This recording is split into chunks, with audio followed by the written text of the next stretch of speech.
ക്രിസ്തുവിൻ്റെ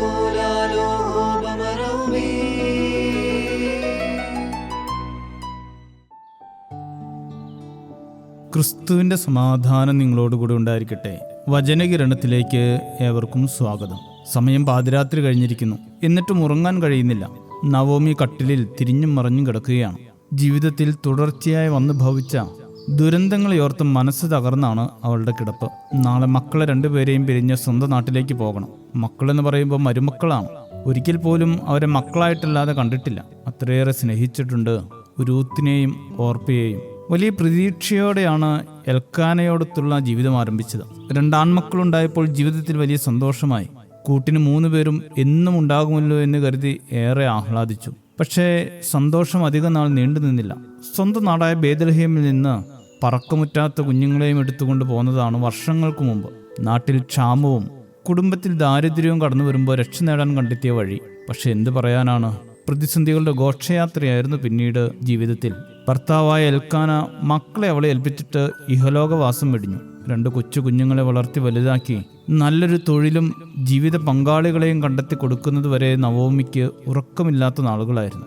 മക്കളുടെ വിവാഹമൊക്കെ കഴിഞ്ഞതോടെ ആശ്വാസത്തിന്റെ ദിനങ്ങളായി. പക്ഷേ ദുരന്തം അവളെ കൈവിടാതെ പിന്തുടർന്നുകൊണ്ടിരുന്നു. ദേശത്ത് വസൂരി പടരുന്നു എന്ന വാർത്ത കേട്ട് വീടിനകത്തിരുന്ന നവോമിയും മരുമക്കളും കേട്ടത് ആശ്രയമായിരുന്ന ആ 2 ആൺമക്കളും മരണപ്പെട്ടു എന്ന ദുരന്ത വാർത്തയായിരുന്നു. മറ്റാരാണെങ്കിലും ഭ്രാന്ത് പിടിച്ചു പോകുമായിരുന്ന പ്രതിസന്ധികളിൽ നവോമിയുടെ ജീവിതത്തെ താങ്ങി നിർത്തിയത് ദൈവവുമായുള്ള ബന്ധമായിരുന്നു. വർഷങ്ങൾ കഴിഞ്ഞിരിക്കുന്നു. നാളെ പെൺമക്കളെ അവരുടെ അപ്പന്മാരുടെ അടുത്തേക്ക് പറഞ്ഞയച്ചിട്ട് ബേത്ലഹേമിലേക്ക് തിരികെ പോകണം. അതായിരുന്നു നവോമിയുടെ ആഗ്രഹം അതായിരുന്നുവെങ്കിലും ആശങ്കകൾ വലുതാണ്. നാളെ സ്വന്തം നാട്ടുകാർ എന്നെപ്പറ്റി എന്ത് പറയുമെന്നറിയില്ല. ആണുങ്ങൾ വാഴാത്ത വീടിന് കാരണം ഞാനാണെന്നവർ പറയുമോ?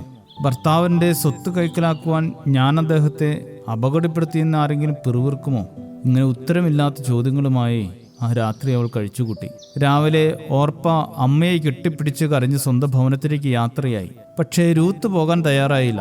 അമ്മയോടൊപ്പം ബേത്ലഹേമിലേക്ക് പോകാനായിരുന്നു അവളുടെ തീരുമാനം. 2 പേരും കൂടി ബേത്ലഹേമിലെത്തി. പക്ഷേ നവോമിയുടെ ആകുലതകളെല്ലാം വെറുതെയായിരുന്നു. നാട്ടുകാരും ബന്ധുക്കളുമൊക്കെ അവരെ സ്നേഹത്തോടെയും ദയവോടെയും സ്വീകരിച്ചു. ജീവിതത്തിലെ കഷ്ടതകളിൽ ദൈവത്തോടുള്ള ബന്ധം നിലനിർത്തിയ അവളുടെ പിൻതലമുറയെ ക്രിസ്തുവിന് ജനിക്കുവാനുള്ള ഇടമായി ദൈവം കണ്ടെത്തി. ഇയ്യോബിനൊപ്പം കഷ്ടതകളിൽ വായിക്കപ്പെടേണ്ട പേരാണ് നവോമി. പഴയ നിയമ സ്ത്രീകളിൽ ഇതുപോലെ വേദന അനുഭവിച്ചവൾ വേറെ ഉണ്ടോ എന്ന് സംശയമാണ്. പക്ഷേ കഷ്ടതകളിലും വേദനകളിലും ദൈവത്തോടും മരുമക്കളോടുമുള്ള നവോമിയുടെ ബന്ധം ശ്രേഷ്ഠമായിരുന്നു. പ്രതിസന്ധികളിൽ ദൈവത്തെയും കൂടെയുള്ളവരെയും കുറ്റപ്പെടുത്തുന്നവർക്ക് മുന്നിൽ വയ്ക്കാൻ ഏറ്റവും നല്ല മാതൃക നവോമിയുടെ ജീവിതം തന്നെയാണ്. ശുഭദിനം നേരുന്നു. ദൈവം അനുഗ്രഹിക്കട്ടെ.